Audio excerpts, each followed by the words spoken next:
What's up, mansion builders? I want to talk to you today about how to use furniture, design, and decor to make more profit. So I get this question pretty frequently, and people will say, hey Brett, where can I get cheap furniture for my assisted living? And I always think, why the hell do you want cheap furniture? That's the wrong question. The question you should be asking is, Brett, how do I get to spend more money on my furniture? I want to have the most expensive furniture. How can I afford to spend more money on furniture and still make more profit, right? That's really the question you should be asking. Consider it from the other perspective here. So you need to increase your product, right? Your product is your physical building, your assisted living, your mansion, whatever you're building there. If you can increase the value of what your product is, then you're going to attract a different caliber of customer. And then you can charge higher bed rates and therefore make more profit. Don't come at this of how do I lower my expenses? Come at it of how do I increase my income? That is the real way to make wealth, to increase your profit, increase the income. Don't try a nickel and dime and cut $500 here on a chair. So how do you increase your product, right? On the physical product side, you go from shared rooms to private rooms. You go from a RAL home conversion to a new construction mansion. We have private rooms, they're huge. They have a full bathroom with a roll-in shower. They have huge vaulted ceilings. They have a chandelier. Our bedrooms have a built-in fireplace, an electric fireplace and mantle and TV built into every single bedroom. We have 20 feet high glass walls. We have a library. We have a salon. We have a private chef, right? We have all of our furniture is genuine leather. We get our dining room tables from Restoration Hardware. They're literally like reclaimed oak from a Russian barn, right? Like, how do I spend more money on my furniture, on my decor? How do I get these BA leather chairs to go in our library? That is what I'm trying to do. I'm trying to elevate my product, not to compare and compete with the dinky little RALs or with the big smelly facilities like Brookdale and that caliber. I don't even want to be in the same ballpark as them.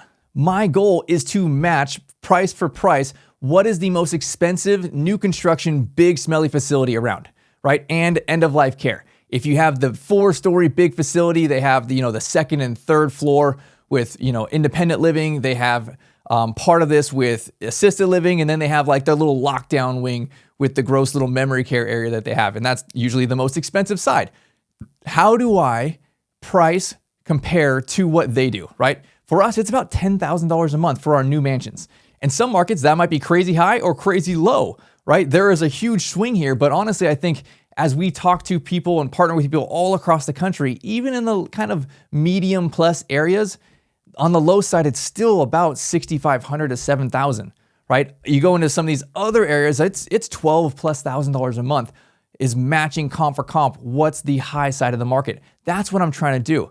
Think of it this perspective. If you can go from $6,000 a month to $8,000 a month by increasing what your product is and what your service is, you're adding $32,000 a month of top line income. If you run a 16-bed mansion like me, 32 grand a month of top line income. What's your expenses? It's less than half of that, right? You're going to increase your expenses. You'll probably pay more for caregivers, but honestly, not that much more. Insurance will be a little bit higher. Your food and utilities, probably about the same.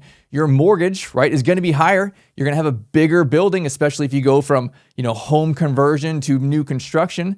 Then maybe you spend an extra $1 million. Amortize that over 30 years.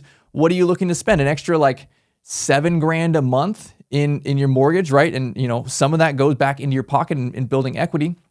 So you spend maybe an extra 10 grand a month and you bring in an extra 32 grand a month. Well, it's kind of a no-brainer, right? 32 minus 10 gives me an extra net profit of $22,000 a month. That's just on one mansion. What if you build a neighborhood of these like we do? So I like to use this analogy of cars because most times people are looking at your assisted living bed rates and they take the average. I think that's the stupidest thing ever. You go and you Google search, what is the average bed rate in my state? And they say it's $4,500 a month.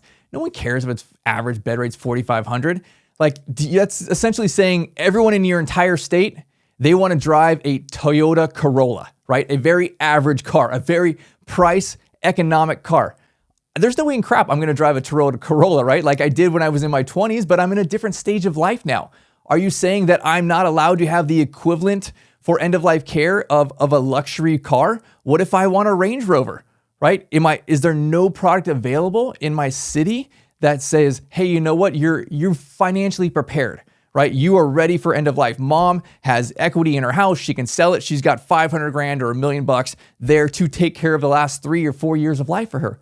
Why can't she have a Range Rover, the equivalent for end of life care? Why does she have to suffer and share a crappy room and get bad care with caregivers that are getting paid bottom of the barrel pricing, right? Like, that does not make sense. Offer a Range Rover for your market, right? It's the same thing. Do you literally only have like average cars being sold in your market? No, there's people there that are at a different financial stage of life and they want a luxury vehicle. They also want a luxury product for their mom or dad at end of life. It makes perfect sense, right? If I'm running a 16-bed mansion and I have end of life care, so my people are there all the way through death, which means honestly, it's sometimes 4-6 years that our people are with us. I am not selling beds very often. I sell 5 to 6 beds per year in each of our mansions because my people are going to be there and they're going to be there for years. So how can I find 5 to 6 people in my market that want a luxury end-of-life product? It's not that hard, right? Like, there's plenty of people who have financially been prepared, and sometimes it's the senior, right? The grandma, the grandpa at end of life, they've got assets, or sometimes they don't, and it's the children, it's the son, the daughter. Honestly, it's probably about a third of the time for our experience where the parents ran out of money, but the kids, they step up and they're going to cover it. They don't want mom to be in a crappy, smelly, gross facility. They want mom to have the best of the best care. And you know what? It's expensive, right? So it is what it is. Offer a luxury product, buy furniture for a luxury product, staff for a luxury product, design your mansion for a luxury product. And you know what you'll do? You will discourage the people who want the Toyota Corolla from coming. They're not going to tour. They're not going to be looking at your stuff. You know who will come? The people who want a Range Rover of end-of-life care. Those people, you're going to build a product for them and they are going to come. They are going to find you. They're going to be looking at all the assisted livings online and be like, there's no way in crap I'm taking over to Brookdale or any of those other places. Look at this BA mansion, right? Like, I'm going over there. You will attract the right customer if you build a product for the right customer.